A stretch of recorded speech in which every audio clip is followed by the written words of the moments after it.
السلام علیکم ورحمۃ اللہ وبرکاتہ۔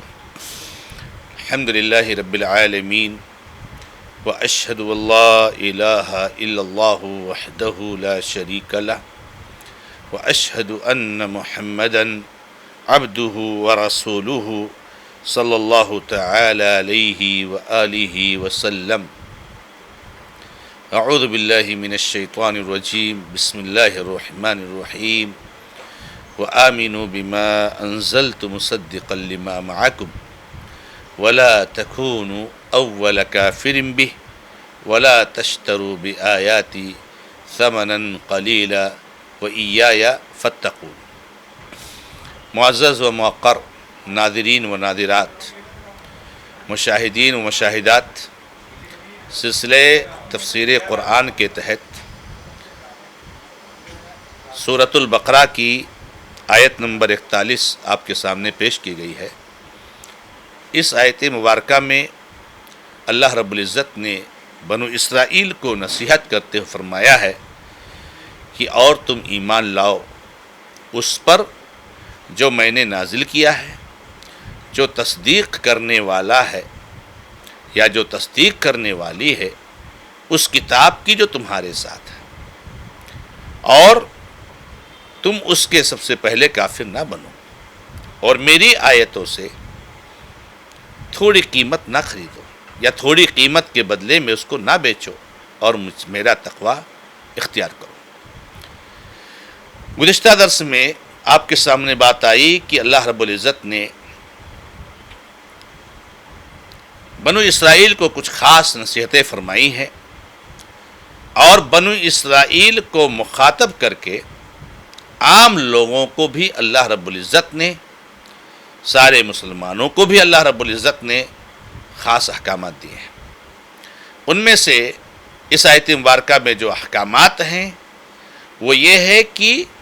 تم ایمان لاؤ اس پر جو میں نے نازل کیا ہے، جو تصدیق کرنے والا ہے اس کی جو تمہارے ساتھ ہے۔ یعنی اللہ رب العزت بنو اسرائیل کو اس آیت مبارکہ میں حکم دے رہا ہے کہ تم قرآن پر ایمان لاؤ، اللہ کی کتاب پر ایمان لاؤ، جو کتاب اللہ رب العزت نے محمد رسول اللہ صلی اللہ علیہ وسلم پر نازل فرمائی ہے اس پر ایمان لاؤ۔ یہ کتاب تصدیق کرنے والی ہے تورات کی جو یہود پر نازل کی گئی، انجیل کی جو نصارہ پر نازل کی گئی۔ قرآن کریم میں تورات کا بھی تذکرہ ہے، قرآن کریم میں انجیل کا بھی تذکرہ ہے، اور کتنی جگہوں پر تذکرہ ہے۔ تو قرآن یہ تصدیق کرتا ہے اور ہم کو بتاتا ہے کہ اللہ رب العزت نے پہلے ایک کتاب نازل فرمائی تھی جس کا نام تورات تھا۔ اللہ رب العزت نے پہلے ایک ایسی کتاب بھی نازل فرمائی تھی جس کا نام انجیل تھا۔ تو یہ اس کی تصدیق کرنے والا ہے۔ اور یہی نہیں، ہمارے دین میں قرآن نے جس کتاب کی تصدیق کی ہے، صرف یہی تصدیق کافی نہیں ہے، بلکہ ہمارے اور آپ کے اوپر، ہر مسلمان کے اوپر اس پر ایمان لانا فرض ہے، اس کی تصدیق کرنا فرض ہے۔ جب تک کوئی مسلمان، جب تک کوئی انسان تورات کے بارے میں یہ نظریہ نہیں رکھے گا کہ یہ اللہ کی کتاب ہے جو اللہ نے نازل فرمائی تھی، گرچہ بعد میں اس میں خرد برد ہوا، بعد میں اس میں تبدیلیاں ہوئی، لیکن یہ ہے اللہ کی کتاب جو اللہ نے نازل فرمائی تھی، اس وقت تک کوئی مومن نہیں ہو سکتا ہے۔ یہود گرچہ ہماری کتاب کو نہ مانیں، قرآن کا انکار کریں، مگر پھر بھی ہم کو جائز نہیں ہے ان کی تورات کا انکار کریں۔ تو یہ ہمارے دین اور ہماری شریعت میں ہے۔ تو اللہ رب العزت نے بنو اسرائیل سے کہا کہ جو میں نے تمہارے اوپر نازل کی ہے، جس کی تصدیق قرآن کرتا ہے جو میں نے نازل کی ہے، اس پر تم ایمان لاؤ، اور اس کے پہلے کافر نہ بنو، اس کے انکار کرنے والے نہ بنو۔ اللہ کے نبی محمد رسول اللہ صلی اللہ علیہ وسلم جب مدینہ منورہ تشریف لائے تو اللہ کے نبی علیہ الصلاۃ والسلام کا سابقہ یہودیوں سے پڑھا، اور یہود یہ جو قوم تھی، اللہ کے نبی علیہ الصلاۃ والسلام نے ان کو ایمان کی دعوت دی، قرآن کی تصدیق کی دعوت دی۔ تو اللہ تبارک و تعالیٰ نے یہی فرمایا کہ کہیں ایسا نہ ہو کہ تم قوم یہود میں سب سے پہلے قرآن کے انکار کرنے والے بن جاؤ۔ قرآن کے بارے میں تم کو معلومات ہے، قرآن کے بارے میں تم کو علم ہے، قرآن کو تم جانتے ہو، تو تم قرآن کے بارے میں انکار کرنے کا رویہ مت اختیار کرنا، اور تم کو اس کے بارے میں سب کچھ خبر ہو، اس کے باوجود پھر تم فوری طور سے اس کا انکار کر دو۔ تو اللہ رب العزت نے ان کو قرآن پر ایمان لانے کا حکم دیا اور اس کی تلقین کی۔ اگلی جو نصیحت اللہ رب العزت نے فرمائی ہے بنو اسرائیل کو، وَلَا تَشْتَرُوا بِآيَاتِي ثَمَنًا قَلِيلًا، اے یہود، اے اسرائیل کے بیٹو، اے اسرائیل کی اولاد، تم میری آیتوں کو تھوڑی قیمت پر نہ بیچو۔ دنیا کے فائدے کے لیے تم شریعت کا حکم بدل دیتے ہو،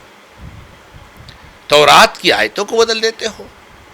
تورات کے الفاظ کو بدل دیتے ہو، اور لوگوں سے پیسے لے لے کر کے جیسا آدمی چاہتا ہے اس کی مرضی کے موافق تم مسئلہ بیان کرتے ہو۔ وَلَا تَشْتَرُوا بِآيَاتِي ثَمَنًا قَلِيلًا، میری آیتوں کو، میرے احکامات کو، میری کتابوں کو تم تھوڑی قیمت کے بدلے میں کیوں بیچتے ہو؟ میرے بھائیوں، یہاں پر تھوڑی قیمت کا لفظ اللہ نے استعمال کیا، ثمن قلیل کا لفظ استعمال کیا۔ اس کا مطلب نہیں کہ زیادہ پیسہ لے کر کے آدمی احکامات کو بدل سکتا ہے، اس لیے کہ دنیا پوری کی پوری اگر لے لی جائے، اور آسمان اور زمین کے بیچ میں جتنی چیزیں ہیں اور جتنی دولتیں ہیں، یہ ساری کی ساری دولت اللہ کی آیت کے مقابلے میں تھوڑی ہے، اس کی کوئی ویلو اور اس کی کوئی حیثیت نہیں ہے۔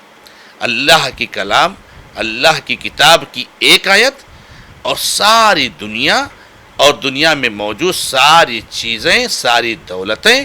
یہ ثمن قلیل ہے۔ تو پوری دنیا لے کر کے بھی اللہ کی کتاب کو نہیں بدلا جا سکتا ہے، اللہ کے احکامات کو نہیں بدلا جا سکتا ہے۔ میرے بھائیوں اور میری بہنوں،